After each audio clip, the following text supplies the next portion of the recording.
అచ్చా! ఈ చెన్నై కథ అదొక డిఫరెంట్ ఉంటది కదా! యా, ఆఫ్ చెన్నైకి. కోర్స్. అంటే ఏ ఇయర్‌లో ఎళ్లారు చెన్నైకి మీరు? 1973. 1973. 73 అప్పుడు మీ అంటే ఏజ్ అండి? అప్పుడు ఐ వాజ్ 21. 21. 21. 21. 21. అంటే బేసిక్‌గా 21 అంటే నార్మల్ ఆల్మోస్ట్ అప్పుడే చిన్న అప్పుడే పిల్లలు కాలేజ్ ఫినిష్ తీరనట్టే అయ్యే కాలేజ్. College finish okay. అయ్యే టైము. యాహ్! సో అప్పుడు అక్కడ ఒక ఫిల్మ్ ఇన్స్టిట్యూట్ అనౌన్స్ చేస్తారు, south Indian film chamber of commerce అని. ఓకే. వాళ్ళు ఇన్స్టిట్యూట్ స్టార్ట్ చేస్తూ హుహు. ఫిల్మ్ ఇండస్ట్రీ వాళ్ళే హుహు. కొత్త జనరేషన్ కావాలని చెప్పి స్టార్ట్ చేస్తే, అనౌన్స్ చేస్తే హుహు. దాంట్లో ఫస్ట్ అప్లై చేసిన వాళ్ళు నేను ఒకడిని, హుహు. రజనీకాంత్ ఒకడు, ఓకే. హేమా చౌదరి అని మా ఫ్రెండ్, తర్వాత ఓకే. ప్రదీప్ శక్తి అని, మేమందరూ ఫస్ట్ బ్యాచ్ అంటే ఒక స్టూడెంట్స్. బ్యాచ్‌మేట్స్ వీళ్ళందరూ మేమంతా ఒక రజనీకాంత్ మీరు. Batch, okay. మేమంతా ఒక బ్యాచ్. 2 years ట్రైనింగ్ మాకు అక్కడ 2 years. Okay. Full time. Okay. Full time. 2 years course. హుహు. సో అలా రజనీకాంత్, ప్రదీప్ శక్తి, నేను, మేమందరం కూడా, మాకు పైగా ఇంకొక అడ్వాంటేజ్ ఏంటంటే సౌత్ ఇండియన్ ఫిల్మ్ చేంబర్ కదా, హుహు. There were 4 languages, Telugu, Tamil, Malayalam and Kannada. Okay. So 4 ఒకేసారి లాంగ్వేజెస్. 4 భాషలు నేర్చుకునే అవకాశం నాకు కలిగింది. హుహు. Because okay. We're all together friends. హాహాహా! సో ఒక్కొక్క క్లాస్లో 15 మంది ఉండేవాళ్ళం. హుహు. సో అందరూ అన్ని భాషలు మాట్లాడడం, పైకి మా కామన్ క్లాసెస్ ఉండేవి. ఓకే. యాక్షన్ అని, మైమ్ అని, ఫైట్స్ అని, యోగా అని, ఇలాంటివన్నీ కామన్. దీనికి లాంగ్వేజ్తో సంబంధం లేదు.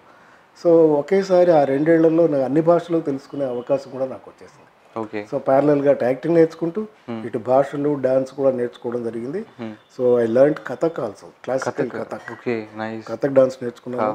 అంతకుముందు నేను హైదరాబాద్లో ఉన్నప్పుడే గిడుగు విశాలాక్షి గారి దగ్గరని, ఆవిడ దగ్గర భరతనాట్యం నేర్చుకున్నాను. భరతనాట్యం కూడా. So okay. Both Bharatanatyam and Kathak I'm very much confident to do. హుహు.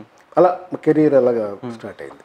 సో రజనీకాంత్ అని మీరు హేమ వాళ్ళని చెప్పారు కదా! సో ఎలా ఉంటుండే నార్మల్‌గా అక్కడ ఫస్ట్ టైమ్ వెళ్ళడంతో ఎలా స్టార్టింగ్ పరిచయం చేసేసుకున్నారా మీరు? యా, అంటే ఫ్రెండ్స్ అయిపోయారు. క్లాస్మేట్సే కదా. ఓకే. ఈవెన్ ఇప్పుడు కూడా టచ్‌లో ఉన్నారా రజనీకాంత్ గారికి? Everybody touch. సో అప్పుడు ఎలా ఉంటుండే అంటే నార్మల్‌గా అప్పుడే యంగ్ జనరేషన్ కదా మీరు 21 మన రజనీకాంత్ గారిది కూడా 20, 22 ఉంటుందా? నాకంటే 5 ఏళ్ళు పెద్దాడు. 26 అనుకో. 26. 4-5 సో years సీనియర్. సో ఎలా ఉంటుండే నార్మల్‌గా ఇట్లా మీరా నేనా అంటే అట్లా యాక్ట్ చేస్తుంటుండేనా? కాంపిటేటివ్గా ఉండేది స్పిరిట్ అలాగే ఉండేది.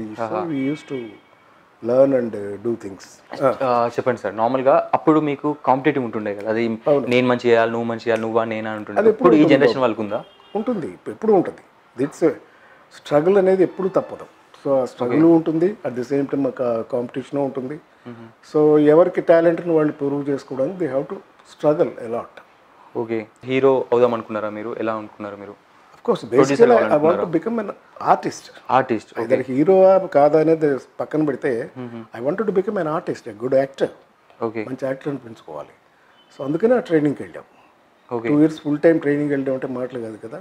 2 ఆ years. రోజుల్లోనే రిస్క్ చేసి వెళ్ళాం. ఇంట్లో వాళ్ళని ఒప్పించి. ఇంట్లో వాళ్ళని ఒప్పించి మొత్తానికి వెళ్ళడం వల్ల, and I have passed out with first class.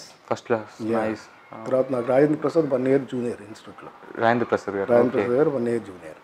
So మేమంతా కలిసి వి యూస్ టు వర్కౌట్, డ్రామాలు వేయటము అలాగే స్టార్ట్ చేసి, తర్వాత అక్కడికి ఎగ్జామినర్గా వచ్చారు కే బాలచంద్ర గారు. కే బాలచంద్ర గారు మాకు ఎగ్జామినర్గా వచ్చి మమ్మల్ని చూసి అందులో నుంచి రజనీకాంత్ని, నన్ను పికప్ చేసుకున్నారు. ప్రదీప్ శక్తిని, మన అంతులేని కథ సినిమాలో బుక్ చేశారు. So that was my first film and you all know that film has done immense business. Super పెద్ద బ్లాక్ బస్టర్ అయిపోయింది. అవడంతో పాటు ముఖ్యంగా నాకు ఆ సాంగ్ వల్ల నాకు మంచి పేరు వచ్చేసింది. తాళికట్టు శుభవేళ మెడలో కళ్యాణమాల. ఆ సాంగ్ ఈవెన్ ఇప్పుడు కూడా వస్తుంటది, అది దాని డీజే అని చెప్పి సాంగ్ అయిపోయింది. సో ఇప్పటికీ 43 years అయినా కూడా ఆ పాట ఎవరు మర్చిపోరు.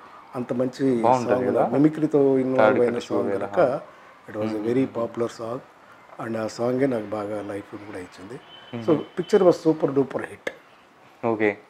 సో ఇది ఐ గాట్ ద ఫస్ట్ ఫిల్మ్లోనే నాకు నంది అవార్డు కూడా వచ్చింది. I received Nandi award for అంతులేని కథ.